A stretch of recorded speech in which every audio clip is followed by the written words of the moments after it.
Hair তো ভীষণ problem. চুল পড়ে যাচ্ছে, কিভাবে চুলের গ্রোথ হবে, কিভাবে চুল পড়া কমবে, সব নিয়ে অনেক অনেক রিকোয়ারমেন্ট থাকে। তো এর আগে আমি অনেক শোতে বলেছি, চুল পড়ে যাচ্ছে বা খুশকি, প্রচন্ড খুশকি, দীর্ঘদিনের চুল পড়ে যাচ্ছে, তার জন্য কিন্তু আমাদের কাছে মডার্ন ট্রিটমেন্ট হয়। ট্রিটমেন্টটা কিভাবে করি আমরা, যখন আমাদের প্রচন্ড পরিমাণে ড্যান্ড্রফ হয়, যেটা ড্যান্ড্রফ যেতেই চাইছে না, সেটা একটা ইনফেকশন হয়, ফাঙ্গাল ইনফেকশন, তার জন্য আমরা লেজার করি। লেজার করলে আমাদের ইনফেকশনগুলো কন্ট্রোল হয়ে যায়। আর এর সাথে কি করি, আমরা মেজোথেরাপি করি, যেটা ভিটামিন আমাদের চুলের পক্ষে প্রচন্ড ভালো। আমরা শ্যাম্পুটা বলে দিই, আমাদের শ্যাম্পু আছে, নিজস্ব কিছু শ্যাম্পু আছে।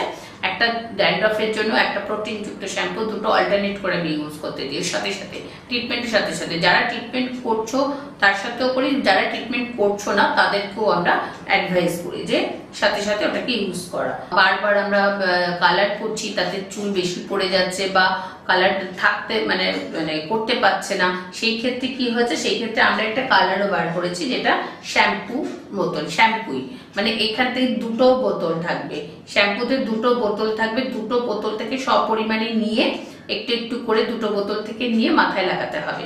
তাহলে কি হবে, চুলের কালার হয়ে যাবে।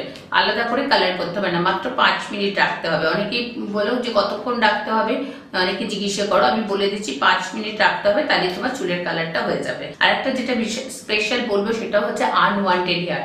আমরা দেখেছি যে রাস্তায় যেতে আসতে অনেক হেয়ার থাকে, আনওয়ান্টেড হেয়ার। লেজারে আস্তে আস্তে আনওয়ান্টেড হেয়ারটা কন্ট্রোল হয়ে যায়, মানে গ্রোথটাই কন্ট্রোল করে যায়, গ্রোথই কন্ট্রোল হয়ে যায়। আর সাথে সবসময় ভাবতে হবে, যদি অতিরিক্ত হেয়ার থাকে মেয়েদের, তাহলে ইন্টারনাল কোনো প্রবলেম আছে কিনা। ইন্টারনাল প্রবলেম থাকলে কিন্তু গ্রোথ ভলিউমটা বেড়ে যায়। তাই জন্য আমরা কি করি, সাথে সাথে ইন্টারনাল ট্রিটমেন্টটাও করি।